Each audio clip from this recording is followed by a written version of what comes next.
आगे बढ़ेंगे और हमारे साथ बाजार के एक और जाने माने एक्सपर्ट आशुतोष वखारे अब जुड़ गए हैं और कई सारी इंपॉर्टेंट डिटेल्स हैं जिस पर आशुतोष आज हाईलाइट करने वाले हैं, हमें अपनी एनालिसिस शेयर करने वाले हैं। एक तो बॉन्ड यील्ड में तेज गिरावट देखने को मिल रही है, यील्ड कर्व भी नॉर्मल हो रहा है और एक साल पहले यील्ड कर्व की अगर बात करें ये फ्लैट से ऊंचा देखने को मिला था, यहाँ से अपमूव्स थे, लेकिन इस वक्त नॉर्मल सी है। इस नॉर्मल सी के मायने क्या है, नॉर्मल यील्ड कर्व के मायने क्या है, बॉन्ड यील्ड इस वक्त क्या सजेस्ट कर रही है, आइए सब कुछ आशुतोष से समझने की कोशिश करते हैं। गुड मॉर्निंग आशुतोष, बहुत शुक्रिया आपका 18 आवर्स स्वदेश पर जुड़ने के लिए। Mansi this side and it's nice connecting with you. शुरुआत सीधा बॉन्ड यील्ड से करना चाहेंगे। आशुतोष, करंट बॉन्ड यील्ड क्या सजेस्ट कर रही हैं? मानसी जी, जैसे आपने कहा कि बॉन्ड यील्ड्स जो हैं वो पिछले साल आप देखिए ये अगर आप पूरे विश्व की अभी की परिस्थिति देखेंगे तो जैसे ट्रम्प को भी जो रोल बैक करना पड़ा था वो बॉन्ड यील्ड्स के कारण ही करना पड़ा था। तो बॉन्ड यील्ड्स पे बॉन्ड यील्ड्स एक बहुत इंपॉर्टेंट और लीडिंग इंडिकेटर हो जाते हैं स्टॉक मार्केट इन्वेस्टर्स के लिए भी, इकोनॉमी के लिए भी। पिछले साल हमारे बॉन्ड यील्ड्स ऊपर थे, एक फ्लैट लाइन थी, यानी कि 3 महीने के लिए भी अगर आप सामान्य भाषा में देखेंगे तो फिक्स डिपॉजिट में आपको 3 महीने के लिए भी 7% मिल रहे थे और 10 साल के लिए भी 7% मिल रहे थे। तो अगर आपके पास पैसे है तो आप 10 साल के लिए क्यों पैसे लगाएंगे जब आपको 3 महीने में ही 7% मिल रहा है। ये परिस्थिति थी पिछले साल। और उसको फ्लैट यील्ड कर्व कहते हैं, फ्लैट एंड हाई। आज परिस्थिति ये है मानसी जी कि हमारे 3 महीने के जो यील्ड्स हैं वो 6% पे आ गए, या समथिंग 5.5 जो भी है, और जो 10 साल के हैं वो अराउंड 6% के आसपास, दोनों में एक ½ % का डिफरेंस है, एग्जैक्ट नंबर्स अगर आप देखेंगे तो ये जो होता है ये नॉर्मल यील्ड कर्व की तरफ हम जा रहे हैं, और हुआ नहीं है, ½ % नहीं है, 1 या 1.5% का डिफरेंस जब रहता है तो तब लोगों को डिपॉजिट करने को भी उसमें इच्छा होगी, बैंकों में बैंक्स को लोन देने के लिए भी इच्छा होगी, और बोरोवर्स भी बाय करेंगे जब बोरोवर्स भी लोन लेंगे जब लोन्स इंटरेस्ट रेट्स नीचे रहेंगे।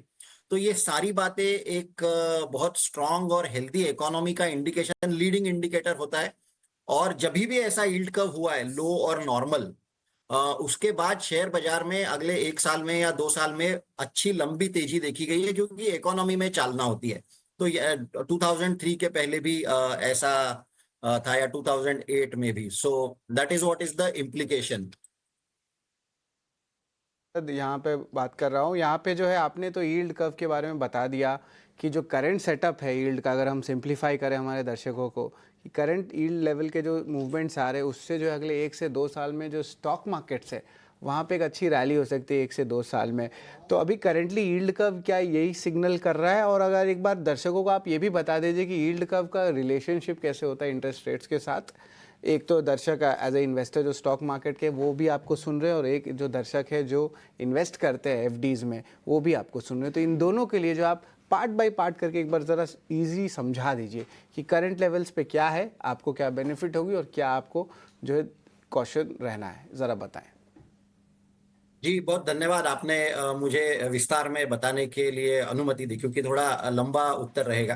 देखिए, यील्ड कर्व को अगर इसको अगर सामान्य भाषा में बात करेंगे तो ये ब्याज दर होते हैं, और शेयर बाजार में या धंधे में एक बात होती है कि जिसको ब्याज समझ में आ गया उसको धंधा समझ में आ गया। तो यहाँ पे जब हम कह रहे हैं कि यील्ड नीचे है, इसका मतलब है आप एक सर्वसामान्य निवेशक के जैसा सोचिए। अगर आपको अगर आपको लोन लेना है तो आप 7% या 8% पे लोन लेना पसंद करेंगे, या आप 6% और 5% पे लोन लेना पसंद करेंगे। तो स्वाभाविक है जितनी ब्याज दरें नीचे रहेगी उतना हम लोन अधिक लेंगे। अभी के सेटअप में ये हो रहा है कि सारी ब्याज दरें, वो चाहे 3 महीने की हो, 6 महीने की हो, 1 साल की हो, 2 साल और अप टू 10 साल की, जो टिपिकल 10 ईयर जिसको एक बेंचमार्क माना जाता है ग्लोबली। तो अभी की परिस्थिति में हुआ ये है कि भारत में ब्याज दरें, पूरे अलग अलग अवधि की ब्याज दरें नीचे नीचे नीचे आई है। और क्योंकि ब्याज दरें नीचे हैं इसलिए अर्थव्यवस्था को चालना मिलने में उतना आसान रहेगा, क्योंकि हम धीरे धीरे सोचने लगेंगे, अच्छा चलो ट्रैवल लोन लेते हैं, अच्छा चलो हाउसिंग लोन लेते हैं, अच्छा चलो कार लोन लेते हैं। तो आप समझ रहे, जैसा जैसा पैसा इकोनॉमी में जाएगा धीरे धीरे धीरे दिस विल हैपन ओवर। ऐसा नहीं है कि आज ब्याज दर कम हो गई तो कल बैंकों के सामने लोन लेने की लाइन लग गई, ऐसा नहीं होता है। It takes its time. पर ये एक बहुत बड़ा लीडिंग इंडिकेटर होता है, और जब ये होता है तो स्वाभाविक है, अगर मैं हाउसिंग लोन लूंगा तो बैंकों को बेनिफिट होगा, फिर वो पूरी साइकिल है, सीमेंट स्टॉक, स्टील स्टॉक्स, जो डेली वेजेस वाले मजदूर है तो last bottom of the pyramid economy में पैसा ट्रिकल होगा। ये वो सारी थियरी है। जैसे आपको याद होगा, कोविड के समय पार्लियामेंट की बिल्डिंग बन रही थी और बहुत सारे लोगों ने प्रश्न पूछे थे कि ये क्या समय है क्या, पर वो एक इंफ्रास्ट्रक्चर बनने का समय था जिसके कारण जो डेली वेजेस वाले थे, जिनके इनकम को हिट हो गया था, वहां तक पैसा जाने का वो एक संधि थी। तो इसी प्रकार से यहाँ पे भी होगा कि क्योंकि ब्याज दर एक कम है, इसीलिए इन्फ्लेशन भी कम रहेगा, क्योंकि ब्याज दर कम है तो इन्फ्लेशन का कोई डर नहीं है। तो हम एक बहुत अच्छे परिस्थिति में है अर्थव्यवस्था को लेकर, और जिसके कारण अब जैसे अभी भी न्यूज आ रही है कि लोग अपनी एसआईपी रोक रहे हैं। तो देखिए, जहां पे सभी फंडामेंटल सेटअप सही बन रहा है, वहां पे दूसरी जगह पे लोग एसआईपी रोक रहे हैं। फिर ये बाजार अभी जितना भी जाएगा, मैं लेवल्स पे बात करना सही नहीं रहेगा शेयर बाजार के, पर अगर इकोनॉमी अच्छा परफॉर्म करती है तो अर्निंग्स अच्छे होंगे, and prices are slaves of earnings, तो फिर तो नए हाई बनेंगे ओवर मीडियम टर्म। फिर जो आज लोग एसआईपी रोक रहे हैं वो वहां पे फोमो वाली रैली में पार्ट लेंगे। तो ये समझना बहुत आवश्यक है। इसलिए शेयर बाजार के भाव को ना देखते हुए लीडिंग इंडिकेटर्स को देखना चाहिए, and one of them is interest rates.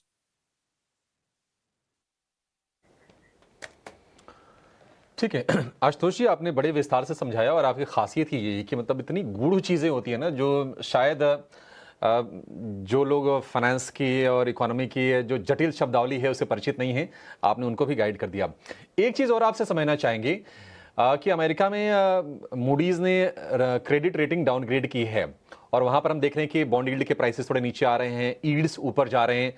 उस सिनेरियो को आप किस तरह से देखते हैं और भारत के संदर्भ में कितना इंपॉर्टेंट है वो?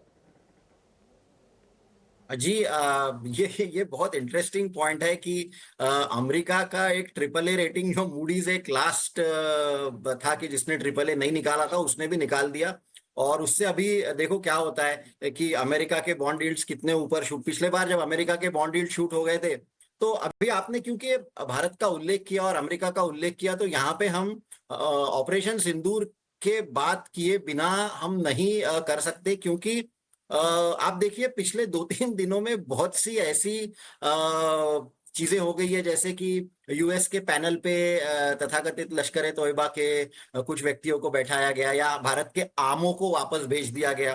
तो भारत की अर्थव्यवस्था इतनी, या फिर जो एनआरआईज रेमिट करते हैं पैसा, उनको 5% टैक्स लगाने की बातें चल रही है। तो एक जगह कहीं तो भी अमेरिका अपना रेवेन्यू बढ़ाना चाह रहा है, पर दूसरी जगह कहीं ना कहीं अमेरिका भारत का जो एक स्टेलर राइज है, वो राइज को भी कहीं तो अमेरिका या वेस्ट या जो भी होगा, ये तो बातें जैसी बाहर आएगी।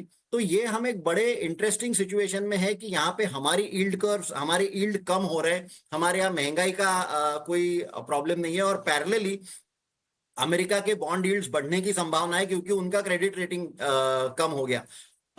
जो डेट है अमेरिका का उनके जीडीपी के तुलना में, वो अनसस्टेनेबल है, जबकि भारत में साल दर साल पिछले 10 साल में, इवन कोविड के बाद भी, अगेन हम लोग हमारा fiscal deficit to GDP, revenue deficit to GDP, ये सारी बातें कंट्रोल में लेते आ रहे हैं। तो एक ही समय पर विश्व में दो अलग बातें हो रही है। एक देश है कि जिनकी अर्थव्यवस्था नीचे नीचे नीचे जा रही है due to bad policies, Turkey हो गया उसमें, यूरोप हो गया उसमें, और एक जगह केवल एक भारत है जो एक आप बोल सकते हो स्वीट स्पॉट में है, for because of correct policies. So we are relative as well as absolute, हम बहुत अच्छी परिस्थिति में है, और इसका परिणाम अर्थव्यवस्था में और पर्याय से शेयर बाजार में अगले 2 साल में निश्चित रूप से दिखेगा। ठीक है आशुतोष जी, बहुत शुक्रिया आपका समय देने के लिए और विस्तार से, बहुत ही बारीकी से इन सारे मुद्दों पर हमारे दर्शकों को गाइड करने के लिए। Thank you so much sir. आपसे फिर से उम्मीद करते हैं कि जल्दी मुलाकात होगी।